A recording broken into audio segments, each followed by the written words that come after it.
On the 80th anniversary of the liberation of Auschwitz comes an unprecedented exhibition about one of history's darkest moments. Auschwitz, not long ago, not far away, features more than 500 original objects, first-hand accounts, and survivor testimonies that tell the powerful story of the Auschwitz concentration camp, its history and legacy, and the underlying conditions that allowed the Holocaust to happen. On now exclusively at ROM. Tickets at rom.ca.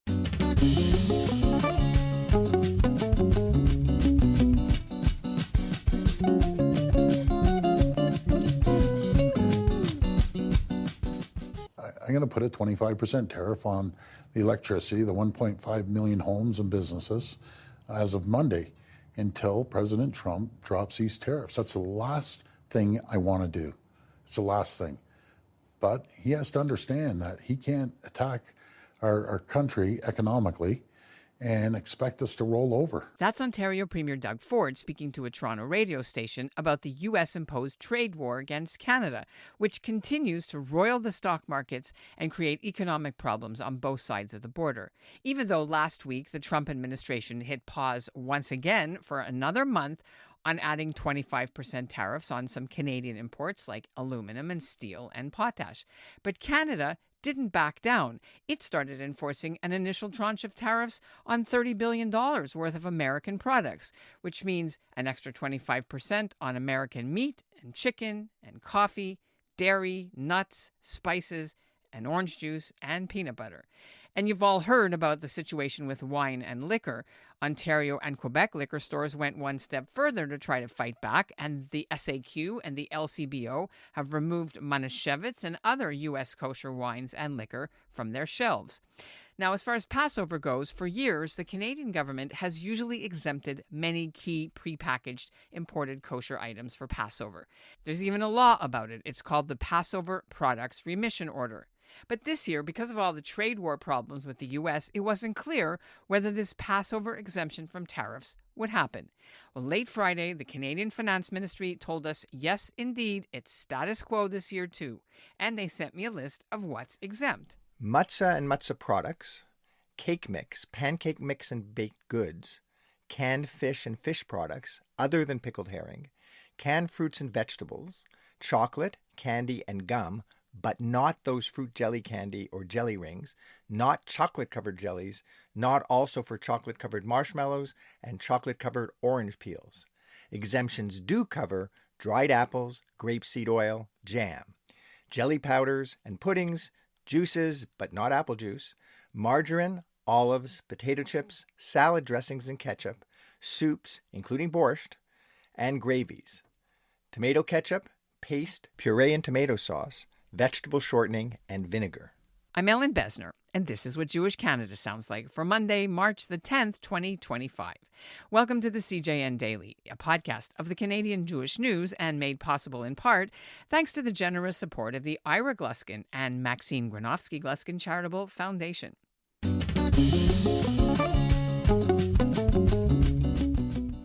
Since the tariff crisis started, Canadian Jewish leaders have been lobbying the government to have sympathy for the Jewish community, whose members need to observe special dietary rules for the upcoming Passover holiday, beginning April 12th to April 20th. Many of the required products are only made in the United States, like Manischewitz and Streitz and Geffen brands. And while there are also no tariffs on Passover products from elsewhere, especially Israel, getting those all here still poses challenges for kosher grocers. The news of the reprieve for this Passover will be welcome for Vancouver's Tal Kinstlich and his wife Stephanie Schneider. They own the Kosher Food Warehouse on Kingsway, where nearly 95% of their stock for Passover comes in from the U.S. The couple has been losing sleep over the trade war, and even with the latest exemptions for Passover, they know it's hard to do business with the higher energy and the transport costs, inflation, and all the uncertainty. Plus, they're worried they'd have to jack up prices so high it would make the cost of kosher food unaffordable. Tal Kinstlich and Stephanie Schneider join me now. Hi, Ellen. How are you? Well, it's good to speak to you. Thank you so much for agreeing to come on and tell us how things are in your business. You're about, 10 minutes away from the JCC, give or take, by car, 10, 15 minutes? Well, yeah, Vancouver, it's pretty small. I would say 20 minutes. You can reach to the whole city. It seems like a lot of Jewish people now living in the east side compared to the west side compared to like a decade ago. We've got Ruben's Deli opening up around the corner from us, which we're very, very excited about. JCC's right around the corner. Oakland 41 takes maybe 15 minutes drive. So, All right, let's talk specifically about what you've been going through since President Trump was reelected and he started talking about tariffs. of course, the biggest thing is it gives us a lot of uncertainty, but we have to prepare either way for what comes. First and foremost, we started to see what can we get that's made in Canada. And, it's plan A, plan B, plan C, plan D at this point. What do we do?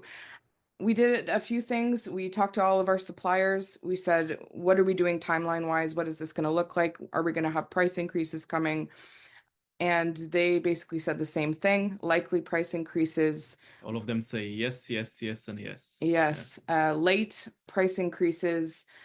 So we things that we were doing to prepare is we started looking at, well, what can we get just from Canada?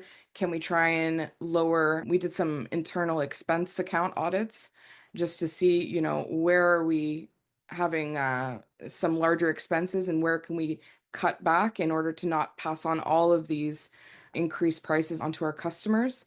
So we're looking at reducing shipping, trying to find goods from LA and Las Vegas even, because if it's going to come over the border, then maybe we can try and reduce shipping costs and already have it from the West. Let's see if we can make something happen there. Because if it's coming in, if Manischewitz is coming in from New York, going to Ultra Food, they get a tariff hit there, and then we got to pay for shipping. So maybe we can try and reduce the shipping costs on our end.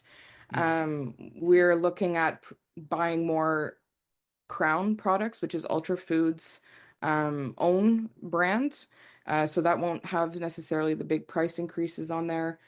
So yeah, Keiko is the big brand that Ultra Food gets a lot of their brands in from. So Isn't Keiko is Manischewitz and Manischewitz, yeah, Keiko, Kadam.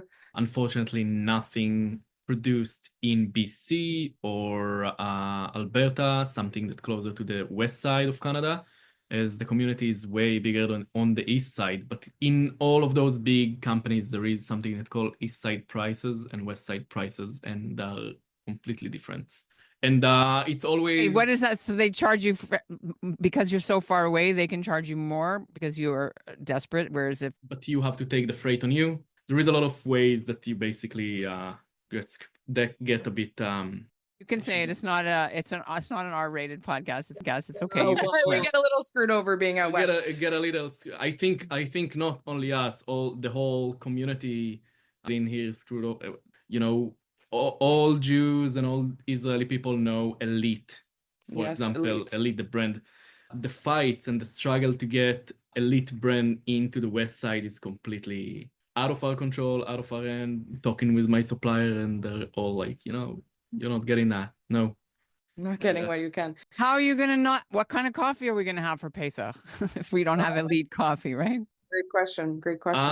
I sometimes wonder if the rabbinical community here can come toward us more and toward the community more in this way. And I think my wife talked about approaching it in a different angle. If we cannot import ourselves or bringing it in a decent price, we will have to create. Try and produce our own out see what here. We can do. Yeah, it's I think for years and years, Tal and I are young. We bought the business in 2022. We've seen a couple new owners of kosher places in Vancouver in the last few years, and there's been a lot of talk about trying to get some type of shift out west to make a more thriving Jewish community be able to live here. And it's tough. And, we're talking a lot more about being a small business now, I think, versus necessarily the impacts of tariffs. But it all is combined, in my opinion. It's tough. Superstore, we were chatting about Superstore having a large kosher section. And they, as a large company, they have a few benefits of having a lot of non-kosher products that they can fall back on to not feel a hit in a lot of those ways. They have their own shipping.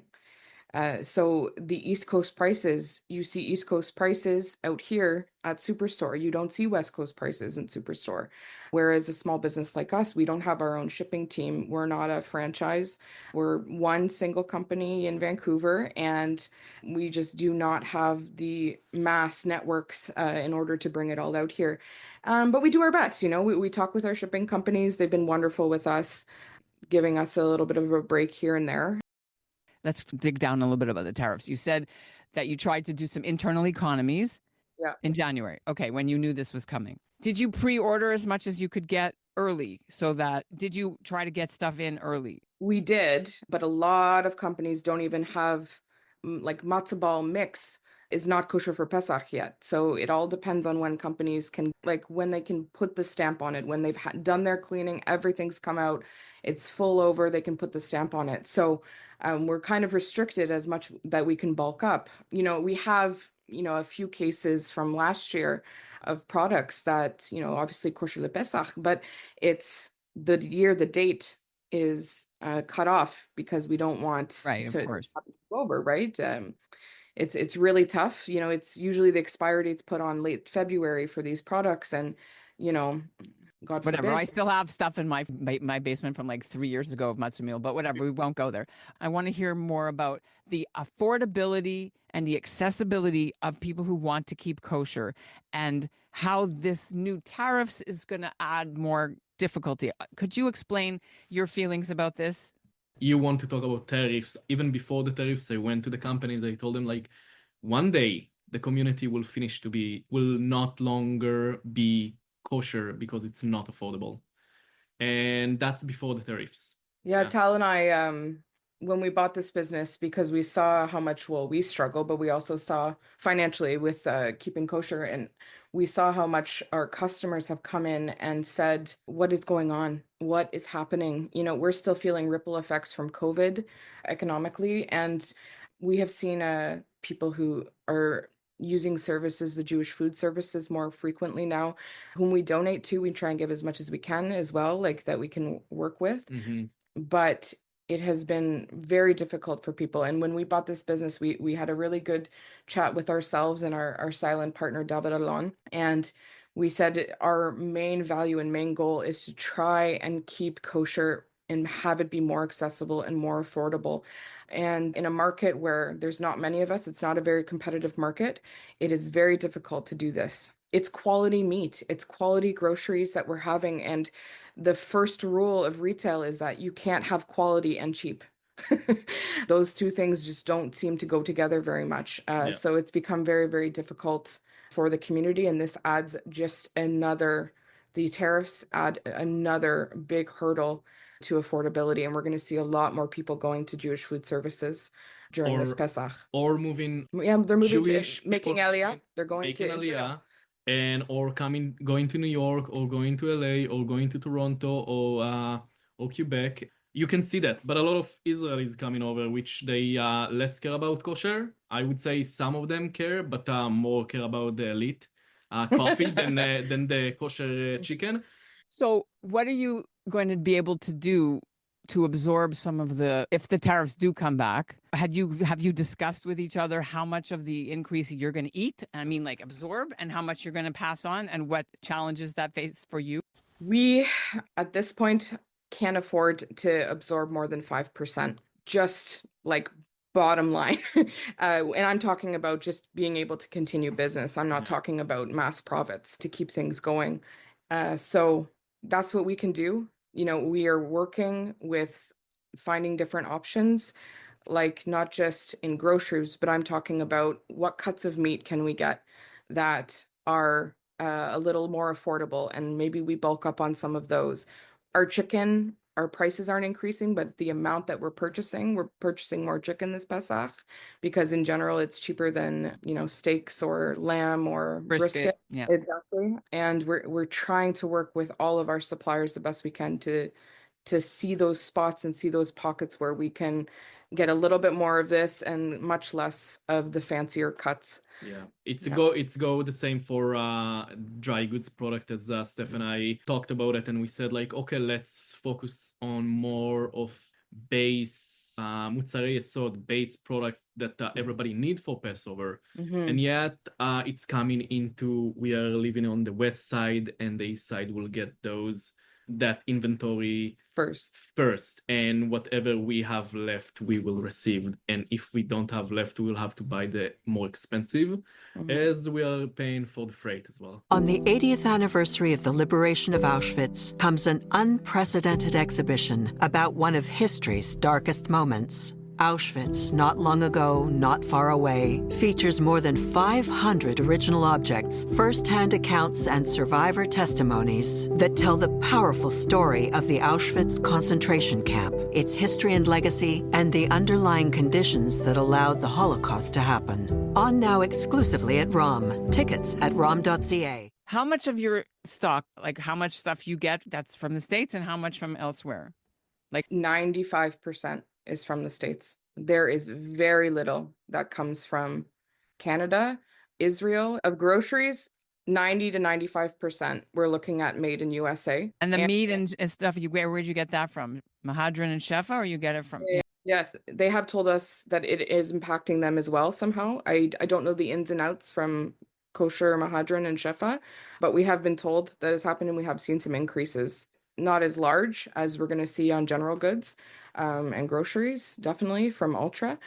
As the cattle price did not very much increase compared to the cacao bean, apparently. Yeah, cacao beans and chocolate is craziness, yeah. Even since 2022, our meat and poultry increases have been truly minimal compared to groceries increases. Your message for your customers is, for the next, 4 weeks till Pesach or 5 weeks till Pesach, what should they do? What should they expect? I have some pretty strong opinions on this. I'm very much about approaching a problem from multiple angles.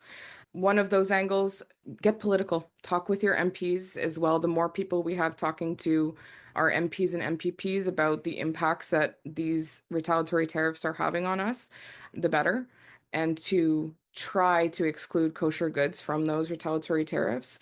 Second of all, buy local, support local businesses that are dealing with these issues as well, and try and support folks in that regard. And unfortunately, I would say they're going to feel a hit this year for Pesach. Trying to work together as communities, if it means bulking orders together, coming together to order large amounts at one time, that can save some folks some money. And we might have an election in the next couple of days or weeks, and the government may change. Things will happen, but it's still not going to. These tariffs are now off until April. Having that extra few weeks, is that a good thing for you? How are you taking this news? Yes, as soon as I found out this morning that was a break, it is a huge sigh of relief, but we cannot keep our foot off the gas. Yeah. Because of the uncertainty of the president and how things seem to be changing very kind of day to day. Even if tariffs get cut in half or they get increased, he was saying if we do 25%, then he's going to do 50.